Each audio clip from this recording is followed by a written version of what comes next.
Olá, querido jovem, tudo bem com você? Trago mais um esboço comentado da nossa lição. Estamos na lição de número 10, temática da semana Guardiões da Chama, lição muito especial, onde nós tivemos a oportunidade de relembrar, de aprender coisas novas a respeito da palavra de Deus por meio da lição.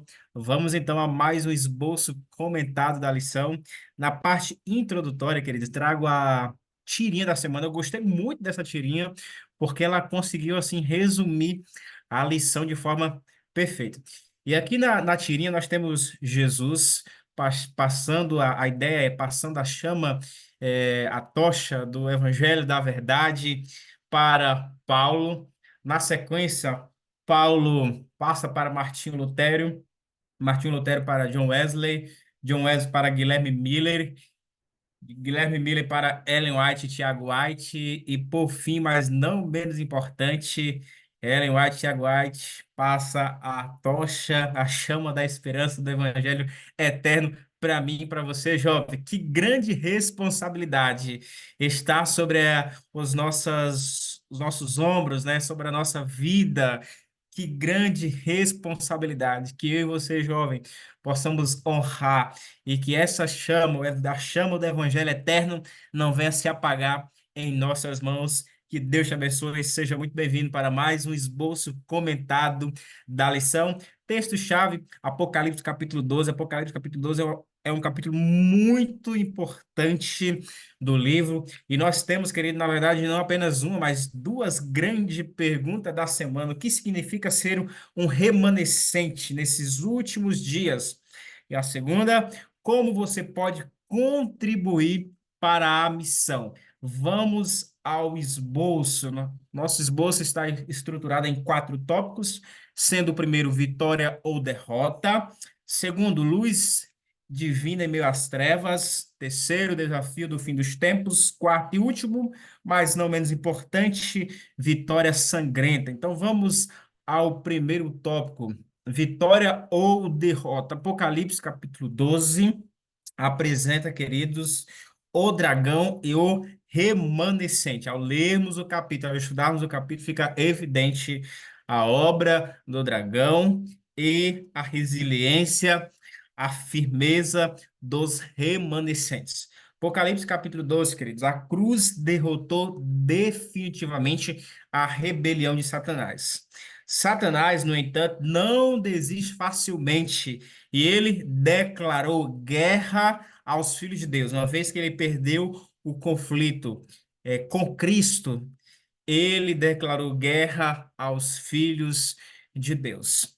O livro de Atos fala sobre prisões, proibições, ameaças e mortes enfrentadas pelo povo de Deus. Quando Cristo ressurge após a sua crucifixão, Cristo ele derrota, ele põe fim de forma definitiva à rebelião de Satanás. Mas é Satanás resistente e então ele decide declarar guerra aos filhos de Deus. Qual o nosso papel nesse conflito? O que eu e você podemos fazer? Essas e outras perguntas, a lição dessa semana, ela nos responde. Querido, do segundo tópico, luz divina em meio às trevas. Apocalipse capítulo 12, verso 14, Deus ele dá orientações claras de que a igreja verdadeira sofreria perseguições, mas também deu a certeza de que protegeria seu povo. Então, ao longo da semana, nós estivemos estudando especialmente o capítulo 12. No capítulo 12, Deus menciona que seu povo seria perseguido. Nós temos a história comprova isso. E eu quero mencionar aqueles dois pontos importantes. Os perseguidos. Quem foram os perseguidos, o qual a lição trouxe como referência, como exemplo? Na época Deus sempre, querido, sempre, sempre, em todas as épocas, Deus ele sempre teve o remanescente. E a lição trouxe o exemplo dos valdenses. Quem foram, né? Qual era o estilo de vida? Então você pode abordar, né? Dialogar com a sua classe, esse povo, o remanescente, sempre viveram em uma época em que não existia a liberdade religiosa. Então, trabalhe, quem foram os aldenses, né? Qual era o estilo de vida, então trabalhe.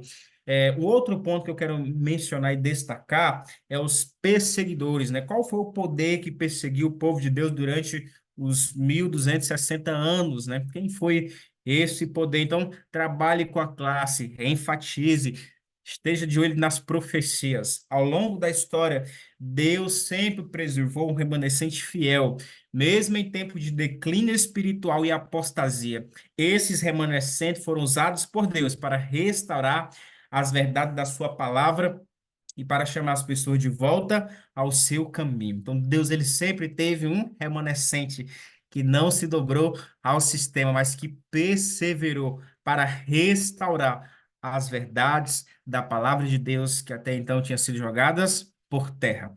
Dando sequência, queridos, ao nosso próximo tópico, desafios dos fins dos tempos.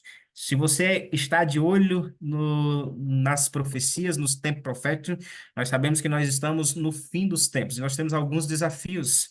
E para esse tempo, Deus também terá o remanescente. E quais são as características do remanescente do tempo do fim? Primeiro, obediência aos mandamentos. Não se dobra ao relativismo moderno, mas permanecem fiéis aos mandamentos, em destaque especial a observância do quarto mandamento. Segundo tópico, crer no dom de profecia, queridos. Nossa sólida referência será sempre a palavra de Deus, né? O assim diz o Senhor, e não o que eu acho, que eu penso.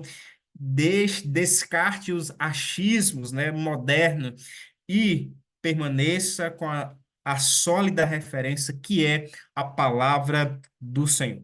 Queridos, está na lição, não é nenhuma surpresa, né? Que nesses últimos dias da história da Terra, quando a verdade e a falsidade chegam ao ponto de ebulição, Deus ainda tem um grupo de remanescentes.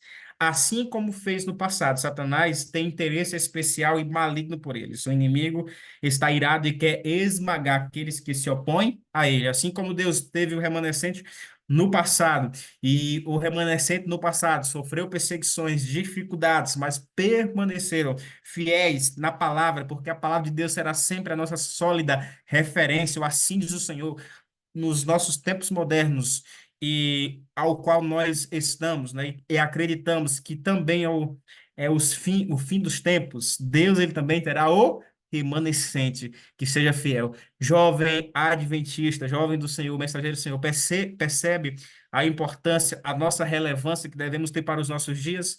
Em dias em que as referências são poucas, eu e vocês somos chamados para sermos uma sólida referência para as pessoas. Nos tempos líquidos, como dizia Zygmunt Bauman, nos tempos líquidos em que todos nós vivemos, eu e vocês somos convidados para sermos uma sólida referência. Dando continuidade ao nosso último tópico da semana, Vitória Sangrenta. Qual é a missão do remanescente? Ser um comunicador do Evangelho Eterno, de acordo com Apocalipse, capítulo 14, verso 6. Eu e vocês somos chamados para sermos uma sólida referência, para sermos comunicadores do Evangelho Eterno. Querido jovem, no conflito entre o bem e o mal, nosso maior opositor é o inimigo derrotado pela cruz de Cristo. Satanás já é um inimigo derrotado, e você podemos vencê-lo, mas para vencer precisamos ser um remanescente fiel à palavra de Deus. E eu quero, querido jovem, concluir com as seguintes palavras da voz profética. Se não formos profundos estudantes da Bíblia, decididos, fortalecidos e firmados, a sabedoria dos grandes homens do mundo nos desviará. Que nessa época de tempos líquidos, eu e você possamos ser profundos, sólidos nas palavras de Deus. Caso contrário, a sabedoria dos grandes homens desse mundo nos desviará. Jovem, que Deus te abençoe, que você tenha um ótimo sábado, uma boa recapitulação, abençoada recapitulação da Escola Sabatina aí na sua unidade de ação. Um abraço para todos, que Deus abençoe. Não se esqueça, compartilhe, curta, se inscreva também no canal. Que Deus abençoe a vocês e até a próxima semana com mais um esboço comentado da lição. A paz de Cristo, queridos. Que Deus abençoe a todos.